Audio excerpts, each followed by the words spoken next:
I have wanted to go furniture-free since our second year of marriage. Matthew wasn't sold, but 6 years in, he agreed to a compromise, and we went mostly chair-free. We got rid of our couch 4 years ago. The compromise came with Matthew being allowed his easy chair and his gaming chair. He also works a primarily desk job, so Matthew, half in. The other compromise was that the beds would not be on the ground. I wanted to do beds on the floor, and he is concerned about brown recluse, among other things. So our beds are off the ground. Here's all the actual seating in our house. Finn got this beanbag chair for his birthday. Evie sits at the stool at the table. Finn used to have a stool too, but we got rid of it several years ago. There's the piano bench that lives in the garage most of the time. Matthew's gaming chair, which resides in the basement. The folding stool, which also lives in the garage most of the time. Matthew's compromise easy chair. This black chair, which is also a basement dweller. We've had that ever since we got married, but currently it's mostly used by Horatio. The baby bouncer, which we borrowed from the church and will be returned when the baby's walking. The cedar chest, which was a gift from a relative. Right now, it's being used as a toy bench, and it lives in the creepy closet. And then, of course, our porcelain thrones. We do have one relative who's made a stink about the lack of furniture, but it's only been one. That is the only person who has ever complained about seating in our house. And what they said was, they're just concerned that our family's already a bit different, what with our special needs, etc., and this is just one more thing that makes our kids weird. And so they're just concerned for us. It's not even about them. That upset me quite a bit. And I started to worry that maybe I was really screwing up my kids. And when I talked to Matthew about it on the way home, he said, this is a case of different values. Okay? We don't value normalcy the way this person does. That is not one of our values. Don't worry about it. Okay. So here are the benefits that we found. So one of the major benefits I never saw coming was that when we don't have chairs, there is less mischief. Now, I know all kids are mischievous. My 6-year-old is particularly curious. He's mostly nonverbal, and he does not listen to instructions. Not having chairs available for him to push around and get into stuff has actually been a major benefit with our specific kids. Improved mobility. I don't know that I could say for sure that I have greater flexibility than I used to, but my primary reason for wanting to sit on the floor and Matthew's primary reason for agreeing to it is for improved mobility.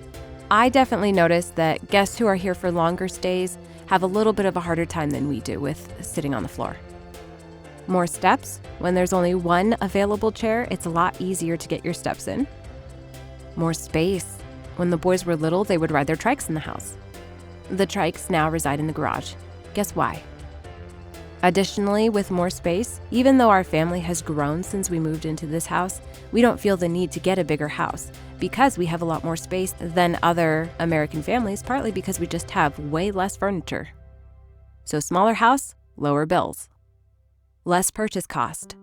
Granted, in the past, we've mostly gotten hand-me-downs or secondhand furniture, but we don't spend hardly any money on furniture now. My in-laws have changed out their whole furniture setup multiple times over the course of the 12 years I've known them. It's a huge expense when you change out all your living room furniture, especially when you have the formal living room and the family room. It's a lot. And with that, there's less materials waste too, because we're hardly buying into the cycle at all. Better engagement with kids. This is the obvious one to everybody. When you're on the floor, it's easier to be involved with the kids, and not because the kids can't get to you on a chair or anything like that. They certainly can. It's actually more about my mental state. I'm more likely to play with them and to be involved with them when I'm on the floor than when I'm sitting up in a chair or vegging out on the couch. Less to clean around. We have the one easy chair, and it is a nightmare to clean. So it is really nice when there are no chairs around the dining room table, there's no piano bench to clean around, there's not all this furniture to clean under and around. It's a lot easier to clean. There are obviously some drawbacks. You win some, you lose some. The biggest drawback is around guests. So there is the issue that when guests come over, they're not used to it. But again, we have all the seating that we can kind of pull out from the woodwork when they do come over, so that's not actually that big of a deal. The bigger issue is that I get self-conscious about it, largely because of that one relative commenting on it. No one else has said anything, and if they have, it's been either positive or ambivalent. So the easiest thing is, since we're pretty introverted, is to not have guests over. So we're pretty selective about when we invite people over. It can be challenging for breastfeeding and pregnancy. Matthew actually let me use his easy chair quite a bit during the last pregnancy, and I'm still using it for breastfeeding the baby right now. When I'm done breastfeeding at about the 1-year mark, I don't really plan on using it very much anymore because it's Matthew's chair, and I have felt very stuck in the chair with all the breastfeeding. It's not fun for me. So I feel better when I'm up and moving around. The last drawback that I've found is that it is less comfortable, which quite frankly is kind of the point. If it's less comfortable to sit on the floor, you're gonna be up and moving around, you're gonna be shifting positions.